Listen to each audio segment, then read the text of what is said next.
Hey, we're back at the top again today with week 12 of the NPA, the National Pokemon Association, and this week we go up against aDrive and the Minnesota Vikavolts, and this match was supposed to go up week 10, but a little bit of a technical issue with my 3DS delayed it to week 12, and also I'm glad that I'm doing this style of video again, because week 9 and week 11 ended up having to be post-commed for technical issues, but like I say, we're back to doing it this style, albeit we're missing the stat pop-ups except for KOs, because due to all the technical issues, I lost track of most of them, other than KOs, of course, so we'll still get KOs, but the others, I can't really do as much, but we'll still have the score box, and of course, we'll have all the fun stuff that we had, and apologies for that.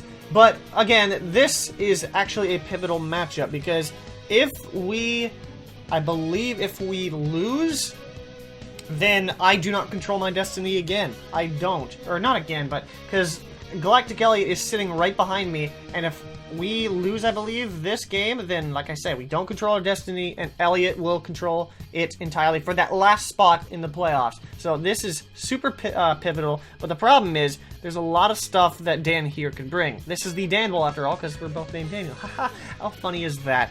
I don't know, it's weird, but let's hop into things.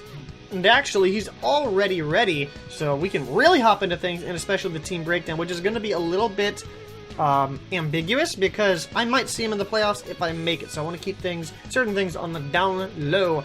So, the team that he's bringing is Infernape, Crocodile, Alolan, Ninetales, and Sandslash, with Goodra and Vaporeon to wrap things up on the defensive side. Not appearing on his team is, of course, the sitting on the bench is Barbaracle, Necrozma, Shaman, and Dragalge, as well as there's one other one that I'm missing. Oh, and Vikavolt. Regardless, the team that we're going to be bringing is the Sylveon, Mamoswine, Mantine, Sarina, Bronzong, and Alolan Marowak. And here's a little bit of an interesting thing. I prepped a lot for the Dragalge because it did quite a bit, let me tell you that. And as well as I sort of prepped for Necrozma, not too much, because I knew I could have my way with it if I played my cards right, and he's been using it more defensively, so I could use that to my advantage. But he didn't end up bringing it, and he ended up doing something different. Now, see, I've been noticing people have been taking, dealing with my team pretty differently, so I wanted to step it up a bit differently and make it into a different format, kind of a style, you know? So we're gonna stop this video just for a second and we'll go over the team. Like I said, it's gonna be pretty ambiguous because I'm not going to spill the beans, but I did mention stuff to him, so I might have, or certain things. So I'm gonna, if I mention anything to him on Discord, then I'll say it here. So we're gonna start off, of course, zigzagging from top to bottom. We got Sibylle the Sylveon. I looked up how to say it, and it's not Cybele, it's Sibylle, which is, I mean, it's fine. I just got used to saying it one way. It's kind of weird to say it the other way. But it is a Choice Specs variant with, of course, all the stuff that you'd expect to have. So I'm not going to mention anything that I didn't say to him, of course. So, either way, it hits like a truck. The idea was if we had Necrozma, I can just 2-hit KO with Shadow Ball. I thought at the time, Necrozma was his only real switch-in, and then I realized that he had Alolan Sandslash, so then again, I don't think he'd switch it into it right away, because that's pretty much a big winning condition if he has the Hail up, so I need to be wary of that. Another thing is, I have Mamoswine here, it's Choice Scarfed, so I'm running 2 choiced items here, but hopefully that doesn't bite me in the butt due to the lack of ability to switch up my moves. But Mamoswine is here, it's Choice Scarfed, it has, I believe, it's the standard stuff: Earthquake, Ice Crash, Ice Shard, and the, Stone Edge, I believe, for those ice types. Mainly for the Ninetales. Of course, you're probably wondering, why didn't I just run Iron Head for the Ninetales? Stone Edge hits it super effectively, so it doesn't make too much of a difference. It hits it Vikavolt too, which, Iron Head would not hit it. It would actually have been resisted by the Vikavolt, so Stone Edge is just a better tack on there, for sure. but it has enough speed to outspeed, I believe, his fastest Pokemon, which I can't really remember what it is. It's the Alolan Ninetales, so I'll be guaranteed to outspeeding that. We then have Mantine, Forneus, who's here to switch into things like the Krookodile, barring any rocks.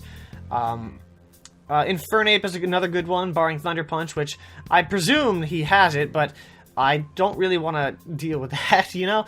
I'm also, it can also really switch into things like the Alolan Sandslash, and it actually has Mirror Coat. The idea for Mirror Coat was if he had the Dragalge, again, because Dragalge can hit me with something. And actually, if his Goodra does have Thunderbolt, I can live one if it's, I can't really remember the calc if it's modest, but if it was calm, I can live it and just fire back and just wreck that thing. Now, the next one, we have Asura, the Alolan Marowak, who's actually going to be ran differently. Pokemon that I've been running defensively, this week they're running offensively because I need to switch it up because people are starting to target my defense and then work their way out and weaken my team, and that's just been my demise in this losing streak that I've had. But like I said, I'm running it differently. I'm running it actually nearly max speed, and I believe that's enough speed to outspeed a non-speed invested Goodra, I believe. I want to say, because I can definitely outspeed the Necrozma if it's physically defensive. It's holding a thick club. It has, of course, its stabs, and I think Earthquake, and then something else. I can't really remember what it was used for, but who knows? You might see it here. But it's max attack, adamant. No, excuse me, Jolly. It's max attack's Jolly to make sure. Do I? Yeah, because I had to outspeed the Goodra, because that damage would be a lot of damage. But we're running the another Pokemon that we're running is Serena. I can't remember if that was a special. No. I remember. It's this. Are you physically defensive? Am I really going to have to check this out right now? My memory is super off right now. I can't remember who is physically defensive and who is physically offensive. This is unfortunate. But if I run back here and check, we can see that it is, in fact, Serena that is the specially defensive Pokemon. And what Serena can do is switch into things like, well, what did I have for it? What did I have? I'm confused. I guess it's a good switch into Vaporeon to stop that and force the switch out there. It can deal with... No, I'm not going to deal with Vikavolt. What am I thinking?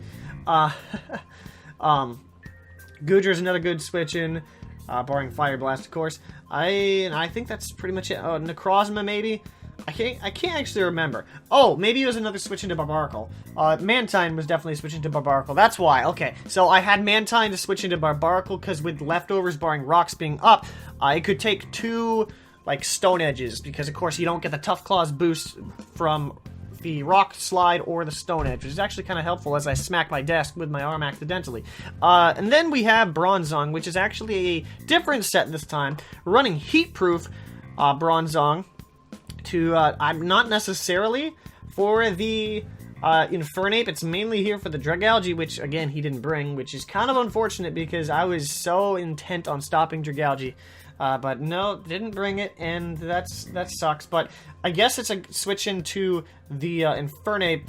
Unfortunately, I'm specially offensive, so if he ran a physically offensive Infernape, then it's... Or not, did I say offensive? I meant defensive. If he ran a physically offensive Infernape, that could spell some trouble. But again, we have Heat-Proof for Overheat, like I'm thinking he's been bringing, because he's been bringing Special One for a while, I think. When I checked to see which ones he'd been running at the time, like most recently, like 2 or 3 weeks in a row, he ran Special, but at the same time, Infernape can go either or, so it's a tough call. And then, so that's why we're running Heat-Proof, because big shout out to one of my first leagues. It wasn't even really a draft league per se, but I ran Heat-Proof Bronzong effectively and against an Infernape, and I don't think I killed... No, I did kill it, that's right. I killed it with Bronzong, and then, of course, at full health, I get critted by a Hydreigon, so that was fun! Regardless, that's the team, so we can jump out here and actually start the match. And we'll see what happens. I didn't explain my leads. I led with Sylveon because I wanted to get off a nasty hit right off the bat. And that's what I needed to do. I needed to get that nasty hit, just bang, instantly. And that's all I need to do. So let the Dan Bowl begin. Call this Dan Bowl 1. That's what I want to call it. But we're going to lead off with Sibley, like I said. And we see Crocodile, Steve the Crocodile. So we are in great shape to start off this match. So we're going to kick things off with an intimidating my Sylveon, but it's not really going to matter because it's a special attacking one. It's a choice specs, and why I led off with it was just to blow something back, and this is the perfect Pokemon to do so. So I'm going to click Hyper Voice, and of course we are going to attempt to blow this thing back, but something I did not account for was a Steel-type Z move turn 1! I'm not even invested in defense in any way, shape, or form. And I'm just going to get blown back turn 1. I lose part of my offense right off the bat. That's something I did not want to see happen. But, alas, it happened. And there's nothing really that I can do about that. So I lose my Sylveon right off the bat. Not really what I had in mind. I'm just sitting here going, what just happened? I'm just laughing at, like... Not because I have to laugh to cry, but I was just going like, I've never seen a Z move just instantly off the bat. That was wild. That was wild, and I have to give him credit for that. But then again, this thing was meant to come in and deal with it, just in case if I wanted to switch it in on a Dark-type move and come back. But here I have a free switch into my Mamoswine, and I could go for anything. I could go for any type of attack, but I'm predicting his Vaporeon to come in, and there would literally be no point in doing that, because there is 100%, like, he still needs this. I know he still needs this. I know he still wants him to have high HP, the Crocodile, so I'm just going to go for Earthquake. If he wants to stay in, I guess that's fine, but, and try to Iron Tail me, but that would be a huge risk, especially after that Z move. But I go for the Earthquake, get a huge chunk of damage off. I want to say roughly about 30%, 33, 35, which is a great start because that looks like a 3-hit KO for me. But of course I'm not really going to stay in because I don't really want to take a Scald. He could probably wish to, predicting a switch, which is entirely possible. It's entirely possible for him to do that. But like I said, I could Earthquake, but in the end I believe I just switch out into my Grass type, my Serena. Because if it wants to Scald, I can take it. If he has Ice Beam, that's fine. I am a specially defensive variant. There was something else I wanted to mention. I can't actually remember it. Oh yeah, something about Mamoswine. Mamoswine, of course, most people thought I was going to run a certain ability. I'll get to that once Mamoswine comes back out, of course. When we get into the nitty-gritty of the battle. Because there's a point when the hail's up, of course. But here he goes for the Wish. As I bring in Serena, like I said. And like I say, even if he has Ice Beam, I can take it. I can go for a Drop Kick, but I don't think he's going to stay in. He could go for the Protect if he has it, just to scout and get the Wish back. But, I mean, at the same time, he, I just want to go for the U-turn, because Initiative is my middle name. You could call me Gear Initiative Heart if you'd like, but I wouldn't advise it, because that's not my name. And yeah, I don't know what I'm saying anymore, but either way, I don't really see a reason not to. If he has another move or another Pokemon that can switch into it, Drop Kick would have dropped its attack, but of course, Goodra's there and could have Sap Sipper, so I'm not really inclined on running that risk. Besides, Initiative is way better in this situation. I'm already down 6-5. Let's try to get some momentum going after that disastrous first turn. And that's what I do.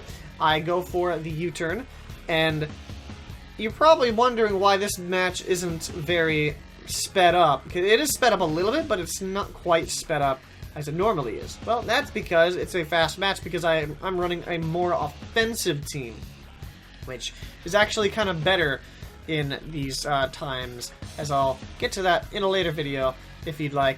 But here I U-turn out into my Mamoswine. It's a great matchup for me because I can just go for the Icicle Crash and destroy this thing. But I'm actually going to predict a switch here, and I go back out into my Serena expecting a certain Vaporeon to come out, but it doesn't happen as he just decides to go for the Dragon Pulse, which is very interesting. Maybe he was predicting that I was going to, I don't know. Maybe he predicted, maybe he thought he could live. I have no idea.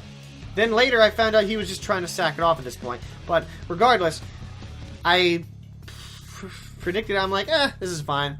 I can just go for the U-turn again, get a little bit more damage on it. Only way to heal this thing is via the, what's it called? The wish from the Vaporeon.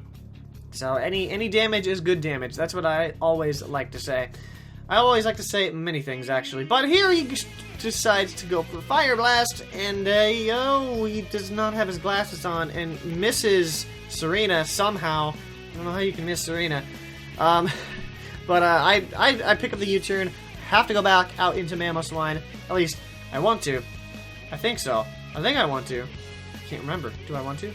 Or do I go out into Mantine? I know I either go out into Mamoswine or Mantine. But instead, I decided to go out into Mamoswine because I don't really want to run the risk this early to see if he has Thunderbolt. Because I don't really want to lose my Mamoswine, or not my Mamoswine, my Mantine so fast. I don't know why it sounded like I had a southern accent there, my Mantine. I don't know. But, like I said, I don't really want to risk the Thunderbolt, so I want to switch out into my Mamoswine. And here he goes out into the Vaporeon, and again, I just predict that I could, an Earthquake could have 2-hit KO'd at least. And, yeah. And it 2-hit KOs. That's actually really good, because now a perfectly good switch in to my Mamoswine is now going to be wiped off the face of this battle. And the thing about that is now I can freely Earthquake every time this thing can come in. If I can get my Mamoswine in, he's about to have a field day, because he has no other resistances as far as I know. I don't have the team I don't have the team recap up here. Not the team recap, the team stuff. And I don't really want to bring it up now, because if I do that, my mic will pick it up, because my mic is very sensitive, and I really need some sort of sound-canceling stuff under it. But here, the Vaporeon goes down, switch in for Mamoswine's gone, everything is looking up after that bad turn, so we're trying to turn it around, we're trying to turn the momentum back into our favor, and who knows if we can pull it back at this point. But here he brings out the Crocodile to set up the Intimidate, and I was very, very, very unsure.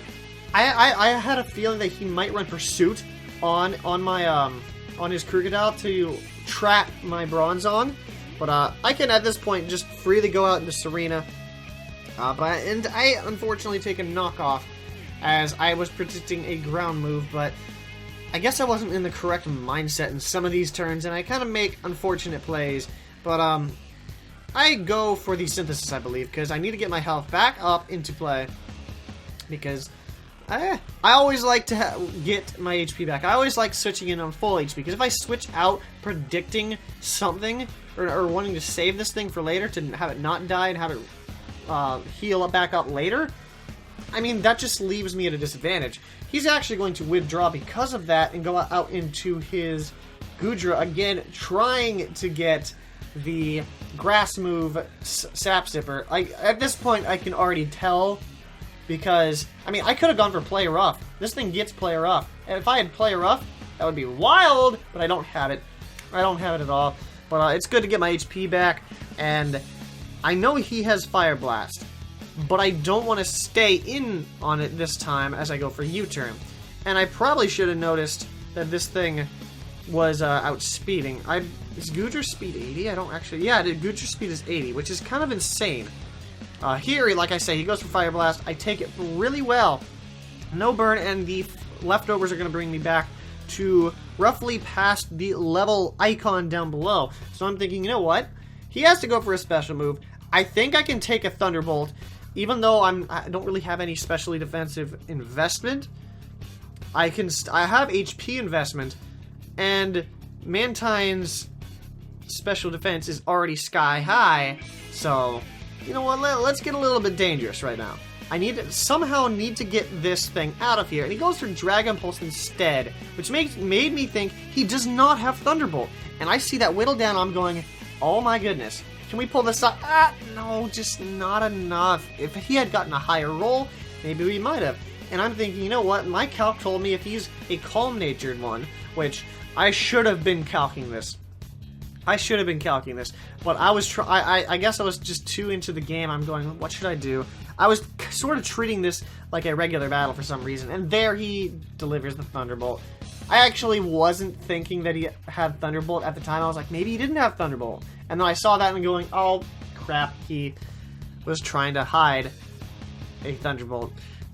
That's not really what I had in mind. But here I go out into a Alolan Marowak, not thinking this thing had any speed investment, because I sped crept a non-speed invested Goodra, and I decided to go for the Shadow Bone. No, I go for Earthquake, that's right, because I don't really want him to switch into anything. I mean, Earthquake is a nice middle ground play. If you wanted to go into something else, that's fine, but instead he's faster than me, and he has speed investment, so I just waste my Marowak right there. Oh my goodness, like, for what doesn't make any sense is this Goodra has enough speed to outspeed the Alolan, like a max speed Alolan Marowak. I have never run a max speed Alolan Marowak this season, like, in an actual game. I've been running it defensively. How in the world would you have predicted that I would run a near max speed Alolan Marowak? I don't know. Like, I've never had that happen where I use a Pokemon differently once and they predict that specific one. I guess the threat for a speedy Alolan Marowak is high, but there's something really I can do about that. So that's unfortunate that we had to take that, but it is 4-4.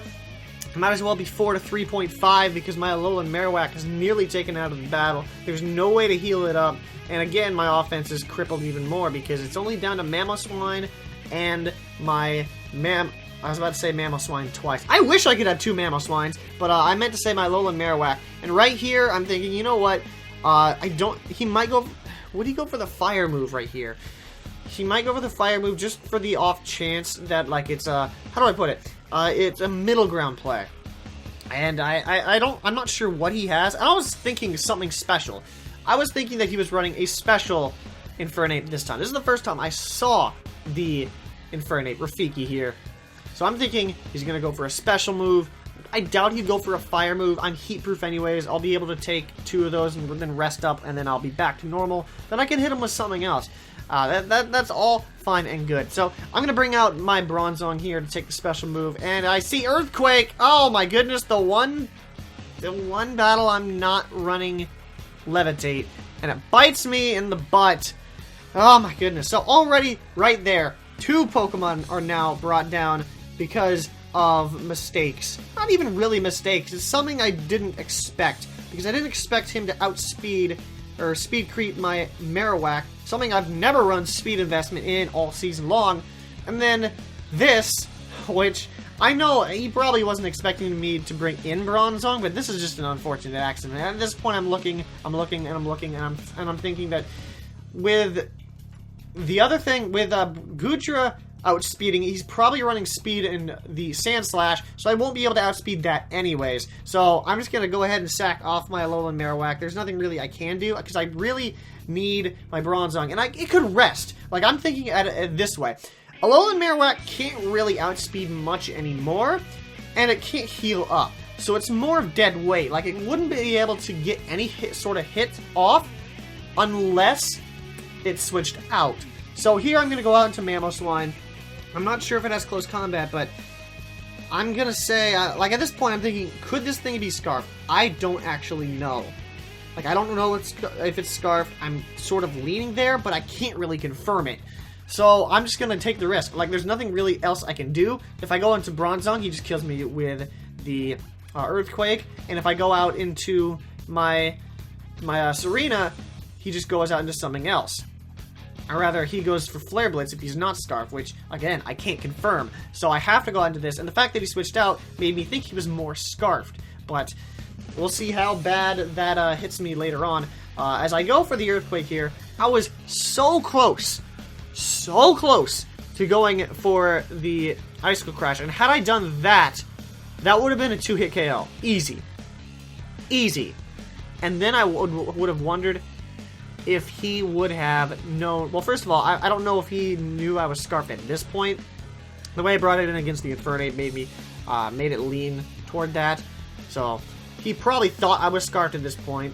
That's why he made the switch. So even if I had gone for the Icicle Crash there, he would have switched into something else. Probably the Alolan Ninetales. Oh, excuse me. Alolan, I didn't mean to burp there. Alolan Ninetales. Right there. And that's, so I guess Earthquake was the better play in the long term. But here he goes out into the Alolan Ninetales. Anyways. Oh boy. Had I stayed in and gone for the Earthquake, like, he probably knew. He probably knew, actually, looking at this. For sure. Actually, if I remember correctly, with Aurora Veil up, well, you'll have to see that later on, because he does get Aurora Veil up, but this is not this turn. This is this turn. This is not that turn. This is this turn, is what I meant to say. And I'm in here with Serena, Alraune, and not really where I want to be. And I run the risk. If you want to knock me out, that's fine. I didn't really want to take a switch, so I had to U-turn just in case. And I needed my Serena to take a hit right there, because I knew this thing was going to be faster. And luckily, he didn't really have to take a hit, but unfortunately, the Aurora Veil is up. And now, I don't really have anything else. So I'm thinking, you know what, I can go into Bronzong, I can try to rest. If I can try to rest, because maybe, I'm especially defensive. Maybe I can live a Moonblast or an Ice Beam or whatever Ice move he has. And then I can rest back up, and then I can hit him hard. Unfortunately, I actually don't have a Steel move this week. Because I was running, what was I running? Oh yeah, I was running Rest. I was running Rest, Rocks, something else, Future Sight, and then something else. But unfortunately, he has Dark Pulse! Oh my goodness, so he was well prepared for this game. And I just been running my team with a one-track mind, it looks like. But at this point, things aren't looking good, and I have to go out into Mamoswine and hope I can 2-hit KO this thing. But with the Aurora Veil up, it's going to be very hard. And this is the part where I wanted to mention that I'm not running Snow Cloak. I know some people were thinking that I might run Snow Cloak and just to be a bit cheeky. I was considering running Snow Cloak and Bright Powder, but I'm not sure, A, if Bright Powder is allowed, and B, I don't know if, I just didn't feel like it was worth it. And looking at that, that's so close to a 2-hit KO, I don't know if it was. And that's going to hit me so hard, that's probably going to be a 2-hit KO, unless that was a very high roll. So here I go for Earthquake, and unfortunately, it gets a low roll on the Ninetales, and it doesn't look good, and we'll be down to our Serena, and it looks like it'd be a 4-0, but Vitala is able to hang on with 6 HP. And even though I managed to do that, down will go the Mamoswine, the Ninetales, and I mean, first of all, Aurora Veil will run out, and there's only 3 turns of Hail left anyways, so the Sand Slash won't be able to attack with it, and then maybe I can get my Mamoswine in. But of course, the problem with that is the Infernape is still there with Mach Punch, and if he has Mach Punch, I won't be able to do anything, because he'll just outspeed me. And I could Ice Shard, but I mean, Infernape resists that, so it's not going to deal with it anyways. So, it doesn't look good, because the Infernape comes in and just finishes me off right there. So a good knockout by Mamoswine, picking up its 15th of the season, which I'm pretty sure for me, that's the career high for any Pokemon that I've drafted. Because I had I think my old record was 13, I think. I want to say it was. I can't really confirm on that one or not. But all he has to do is bring in his Infernape. He's not going to bring out Sand Slash. I mean, he probably could and finish things off, but there's only 2 turns of Hail left. Actually, that probably would have finished things off. Maybe. Because I'm not running enough speed to outspeed my Electro. That's impossible to do with a Scarf Mamoswine. I've already looked it up. I've always tried to... sometimes I try to outpace my own speed creep values. But here I'm actually going to switch out to try to get something. I was trying to sack it off so I could maybe do something. And he goes for Mach Punch, which gets blocked by Queenly Majesty. That's the first time I've ever seen that. And I'm thinking, if this thing is Scarfed, I could pull off something crazy here. Because I'm blocking it. And I'm thinking, you know what? But I only have Drop Kick. But what else could I have done? I think I just go for Synthesis here, thinking he might switch if he is Scarf. Because I'm at this point, if he's not Scarf like he reveals here, then the game's over. So there's no real point anyway. and Serena just gets blown back. But if he was Scarf, he could have switched out while I healed up. But again, that's just in theory, because he's not Scarf and he just destroys me. And that will pretty much wrap things up, because I could have gone for Ice Shard here, but, I mean, what is that going to do? What is that going to do? As Infernape is too high of an HP for Ice Shard to knock it out, and unfortunately, Mammoth One goes down and we lose 3-0.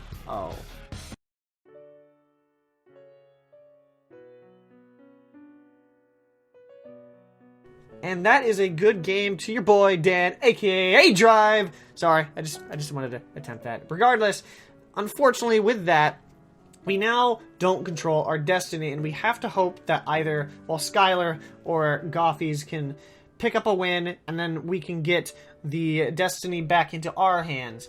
And a spoiler alert for Week 11, or Week 12 if you haven't seen it, Galactic Elliot actually did pick up the win against Skylar, which means all my playoff hopes rely in the hands of... Where did I pick up a list? Hands of Gothies Enigma. Of course, if Gothies wins, then I have to beat Swami. Speaking of which, next week we go up against Swami Studios and the Colorado Rapidash. And, whoo boy, check out their record. 8-3. I told you I had a death row gauntlet at the end of the season, which really wasn't really my style, because I guess when you put it this way, the intimidation factor on a ending slate of games like that is through the roof. I would have rather had them spread out throughout the season. But then again, I needed to switch up my game plan big time, because like I say, I've been noticing what people have been doing, as you could easily, obviously, what aDrive did first round here, as he just blew my Sylveon back, and what he was thinking, I can understand what he was thinking right there.